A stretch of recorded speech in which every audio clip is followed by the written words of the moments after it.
I don't know about you, but I'm absolutely tired of always looking like a toad in all of my pictures. Absolutely hate getting my pictures taken, especially during the holidays. People always want to take pictures, but at least if my makeup looks good, I have a little bit more confidence to know that I'm going to look good in my pictures, regardless of how it turns out. If you also struggle with making your makeup look good or looking good in pictures, this is going to be the tutorial for you. My name is Michelle, and I am a professional makeup artist who specializes in teaching you simple ways on how to elevate your makeup routine like a pro. And if that is something that interests you, be sure to subscribe down below and to also check out my other social media platforms where I share daily tips and tricks on how to elevate your makeup routine. Today, we're going to be doing photo ready makeup, especially because the holidays are coming around. And I don't know about you, but my family definitely loves taking pictures. If you are someone who wants to just look a little bit more elevated in pictures, but you don't want to really look super cakey, don't want to look super heavy, just want to look a little bit more elevated, a little bit more of a higher class polished version of yourself, then this is the video for you. I'm going to be sharing with you step by step my 5 biggest tips for photo ready makeup, starting with skin prep, which is probably the most important thing. The application and the tools that you use, that matters more than the actual product that you're using. How to properly apply lashes, because lashes make or break your pictures. Really, if you're trying to get that like Pinterest type makeup, I promise you the person that you're showing me the inspiration picture of probably has lashes, 99% sure. How to properly apply powder so that it doesn't get cakey, especially for my drier skin. And my 3 favorite finishing touch products that is just gonna take your makeup to the next level. If you're wanting to learn how to get this perfect photo finish ready makeup that looks and feels like skin, is gonna look great in pictures and in person, go ahead and check out today's tutorial. Starting off with tip number 1, skin prep. Skin prep is probably the most important thing that you can do to make sure that your makeup is photo ready. I love using exfoliating wipes to help make sure that I get rid of all dead skin so that my makeup applies smoothly. You can see how even though I frequently exfoliate, we still have some dead skin. Then using my Plush Prep Spray that helps to plump up my skin, hydrate, and lock in moisture, and finishing off with a hydrating SPF. I use this instead of primer because the less that you do with your skin prep, the longer your makeup will last. I also like using a little bit of some lip balm and an eyeshadow primer just to make sure that my lips are nice and smooth and that my eyes are prepped for my eyeshadow. I set my eyeshadow primer with a little bit of my setting powder, and then I go in with my brows. I always like using a brow gel first just to go ahead and softly fill them in, and then I will balance them out. The second thing is using neutral eyeshadows. This is going to help make your eyes pop, and then using colors that really complement your eye color will really make your eyes pop the most. I like to go in first with a crease shade to go ahead and define the eyes, and then taking a shade a little bit darker on the outer corner of the eyes to go ahead and add some depth, and also help you to be able to blend out any darker eyeshadows if you choose to add them a lot easier. I also apply a little bit of that same shade on my lower lash line and in my crease, and then take my finger to apply my shimmers to really make those shimmers pop. Then going in with a cream black eyeliner. I like using creams because they're a lot softer and easier to use. And I am creating a cat eye to elongate the eyes, but if you like a more rounded and open effect, then you can get rid of the cat eye. I also will define my inner corner of my eyes as well to go ahead and just make that cat eye look even more. And then I will go in with a darker brown eyeshadow to go ahead and add depth and definition, and also to set in my eyeliner. This is going to help that eyeliner last all day and give you a softer, more natural look so it doesn't look too harsh or intense in your pictures. This will also help your eyelashes really look a lot more natural and blended as well. My third pro tip is to go in with your makeup remover or the little exfoliating wipe and clean off the excess eyeshadow. This is why I like to go in with eyeshadow first, and then going in with a brush that is going to make contouring so much easier and give you that glam without putting any effort. With this cream makeup that I'm using, a little bit goes a very, very long way. We are first starting off by finding the hollow of our cheekbone and placing our contour above that.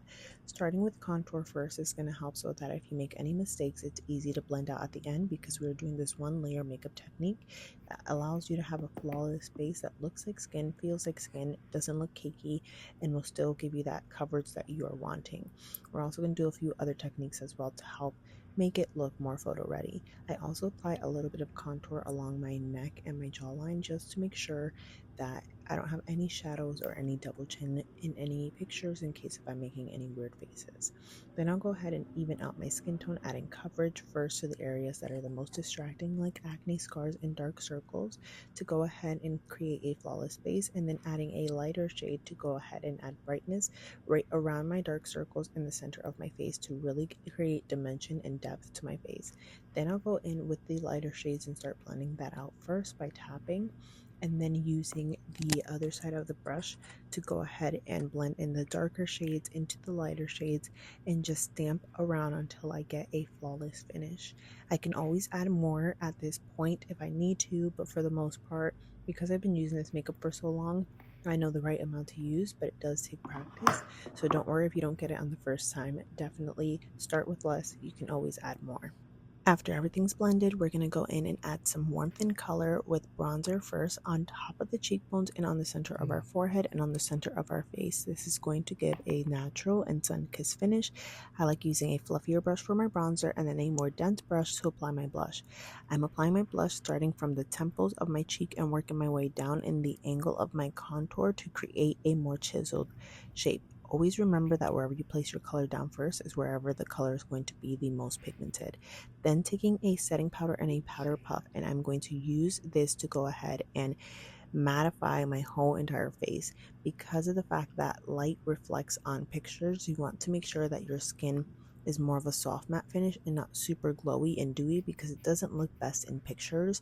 If you were just wearing your makeup for every day, you could totally leave it more dewy, but since we are doing photo ready, we're going to use a hydrating mattifying powder to go ahead and blot off any excess shine, and then I'm going to use a feather dust blotting powder that adds a little bit of a dew to the skin, but it is a more natural and controlled finish versus me going in with this directly. It would leave my skin looking way too dewy for pictures. Then I go in with a brightening powder to go ahead and just add a little bit more glam and contrast to my makeup.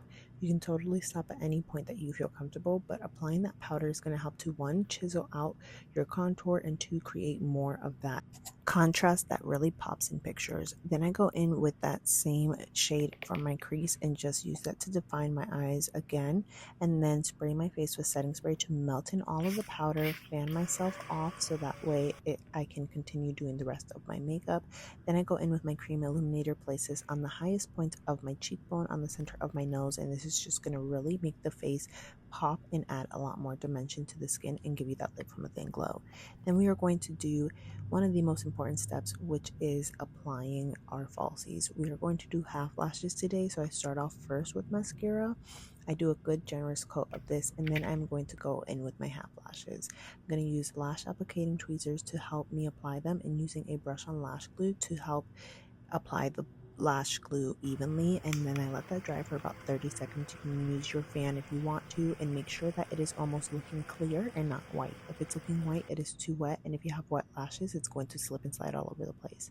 Using my lash applicator tool, I'm going to tilt it at an angle, kind of like in the angle of my eye, and apply them starting from the outer corner of my eye into the inner corner of my eye, and using the tip of the lash applicator tool to help me apply my lashes a lot more evenly. I will go back and forth between the lash applicator tool and my fingers to make sure that those lashes are on my lash line really well, and don't worry, this will not pull any of your natural lashes. This lash glue is safe for your eyes, and we are not applying them on our actual lashes, we're applying them above on our lash line. Then I will finish off with a little bit more mascara once I have pinched my lashes in place and make sure that they are not going to budge, and this will give you a more melted seamless effect with your lashes. And it will take a little bit of practice, but I promise that if you follow these tips that you will have success. Then to really define my eyes just a little bit more, I'm going to go in with some brown eyeliner just on the outer corner of my eyes to help them look a little bit more defined and really pop. If you have smaller eyes, you can go in with a more cream color. I use a darker brown because I do have larger eyes, and if I use something that is too light, it is going to make my eyes look a little bit too large, which isn't the effect that we're going for. Then I finish off with the fifth and final tip, which is balancing out the face. So I will go ahead and balance out my brows if I feel like they're looking a little bit too light or sparse. add more brow gel if I need to. And then of course I love going in with lip liner. This really does make a really big difference in the way that your lips just appear in pictures. It's going to help you look a lot more defined, help your lips look a lot more plump and juicy in pictures without being too much. I like using a pinky brown for a more natural effect, or if you really want them to look more defined, I would go in with a darker brown shade, but this is my personal favorite. Then I'll finish off with a lip oil. If you want your lips to look a little more defined, you can go in with a lipstick first and then a gloss on top, and that'll make them look nice and juicy and help the color last all day. And here we have the completed look on both sides. You can see how my skin is still looking glowy, flawless, and photo ready. There we have the finished look. It all came together so beautifully. It's kind of crazy to see the difference between the two sides of my face with no makeup and makeup on, but it still looked like me. And it still looks like me. That's the biggest tip that I could possibly tell you whenever you're taking your picture, especially for like something like family pictures or whatever. You want to still look like you. You don't want to look like a drag queen. There's a time and place for everything, and for like everyday type pictures or family photo pictures, you definitely want to look like you. Hopefully you found this helpful. Let me know down below in the comments what your biggest takeaway was, what technique you're going to be trying out, and of course all of the products are listed down below, as well as how you can get a custom color match to this all-in-one palette for your perfect shades. I've also put my exact palette, so if you're wanting this shades or you feel like you are my shades, you can check it out, but I recommend getting that custom color match just to make sure that you are getting the best shades for you. I've color matched over thousands of women, and I'm very confident that I can get your shades right, and all color matches are guaranteed. So if anything goes wrong with your color match, I will help make it right. So hopefully you found this helpful. Be sure to give this video a big thumbs up if you like these type of videos. Let me know what kind of videos you want to see in the future, and be sure to subscribe if you haven't already, and I will see you guys in the next one.